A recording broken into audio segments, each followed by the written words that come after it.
Hindi po nagkakatugma ang mga pahayag ng ilang Ateneo players at ng mga coaches. Bakit? Sabi ng ating DILG Secretary na si John Vic Remulla, may mga inconsistency sa mga statements ng mga players at ng mga coaches. Pero tuloy-tuloy pa rin po ang fact-finding nila.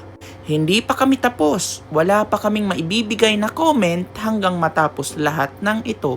Pero tayo, dahil tayo ay may people's court naman, at may freedom of expression na wag naman sanang abusuhin, pwede pa rin naman tayo makapag-speculate, makapagbigay ng insights at makapag-allege without pinpointing somebody else. Ngayon, Baldwin, dahil pwede kang ipakontempt, meaning pwede siyang ipakulong o i-detain kung hindi siya haharap sa CIDG. Humarap. Baldwin humarap sa CIDG, lumahok sa investigasyon sa pagkamatay ng Ateneo Cagers. Makinig na, importante to. Dahil nga hawak din ni Baldwin, yung coach nila, former coach nila, yung footage. At sa kanya din po galing yung 1 to 2 minute na retrieval o yung footage ng retrieval ng mga katawan ni Rene at ni Adili. Possible may buo siyang footage nito. At yun po ang sinusubukang makuha ng CIDG, NBI para at least makita natin kung ano nga po ba ang totoo. Ito na ang video. Ayon kay Secretary John Vic Remulla, nagpresenta naman si Baldwin ng maikling drone footage na kuha pagkatapos mangyari ang trahedya. Subalit, nag-iimbestiga pa ang mga otoridad kung mayroon pang hawak na footage si Baldwin mula sa mismong kasagsagan ng insidente. Yes, humarap na po siya sa CIDG. Matapos ang dalawang sabina, personal nang nagtungo si Baldwin sa PNP CIDG nitong June 19 ngayong araw upang makiisa sa investigasyon ukol sa pagkalunod ng mga players na sina Rene at si Divine Adili. Sa mga hindi nakakaalam, ito na po yung chance nyo para malaman na hindi naman po sobrang credible si Baldwin. Why? Kasi sa sarili niya, hindi naman talaga siya mapagkakatiwalaan. May issue din po siya about sa kanyang trabaho or employment sa Ateneo.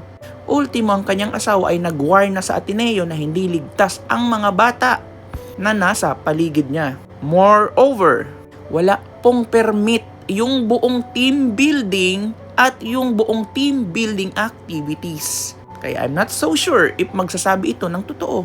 Posisyon naman ng CIDG. Hiningi ng CIDG ang lahat ng aerial footage na nakalap ng drone. Lalo na't itinuturing na hindi aksidente ang nangyari dahil lumihis umano ang aktibidad sa itinakdang ligtas na lugar during the event. Ulitin ko na naman, isa sa pinakamalungkot na pictures na nakita ko sa internet ito. Halatang out of place si Rene dito. Sabihin niyo naman, meron din naman sa ibang mga nakagilid Bakit? Diba? Buhay sila. Buhay naman sila. At ang humble ng family ni Rene. Kaya maraming nagmamahal sa kanya diba? Napaka-inspiring ng story ng pagsisikap ni Rene. Wala po siyang koneksyon, kundi ang kanyang sariling talento at kagalingan. Kaya siya meron ditong partisipasyon. May sinabi palang ganito si Rene, ako na ang bahala, ma. Hindi ka na mamumroblema. Pinag-usapan namin yan Ito po yung sabi ng mama niya. Na pagdating ng June, hindi na ako mamumroblema. Kasi lahat daw provide na. Kasi lahat daw provided na. Provided na niya. Kaya nga nung nag-open kami ng ATM, sabi niya, sige lang ma, kunin mo yan. Kasi magpipirma na ako doon. Yung 70% sa'yo, 30% sa akin.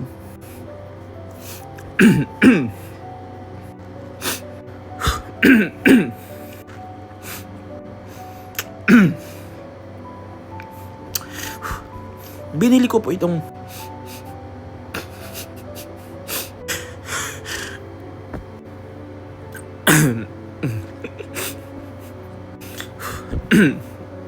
binili ko po itong 3,000 pesos para sa kanya.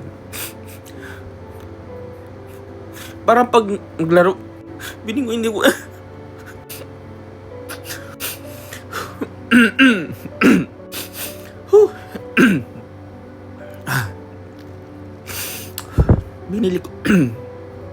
binili ko po ito itong 3,000 pesos para sa kanya.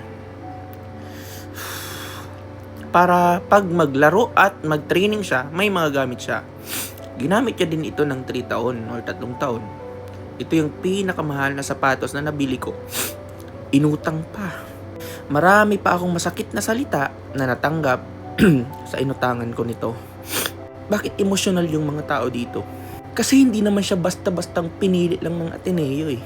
May skill, may talent, may inspiration, may kwento. Sobrang bata pa pero wala na. Pero guys, may second autopsy pong binigay sa mama niya na hanggang ngayon hindi pa po nilalabas. Yung unang report, yung initial post-mortem, idineklara nilang asphyxia by drowning o pagkalunod ang sanhi at sinabing walang nakitang palatandaan ng foul play. Kaya hindi matanggap ng pamilya, so nag-request sila ng ikalawang autopsy. At mayroon na silang hawak na pinal na autopsy ng NBI, hawak ng ina. Ito ang mas malalim na pagsusuri na hiningi mismo ng pamilya dahil sa napansin nilang mga pasa sa katawan ni Rene. Ang detalyadong resulta nito ay nananatiling pribado sa pagitan lamang ng NBI at ng pamilya Batebonia. May part 2 po ito kasi nga ang narrative na naman nila ngayon, si Rene daw ang nagligtas kay Adili. Well, palawakin natin yan sa part 2.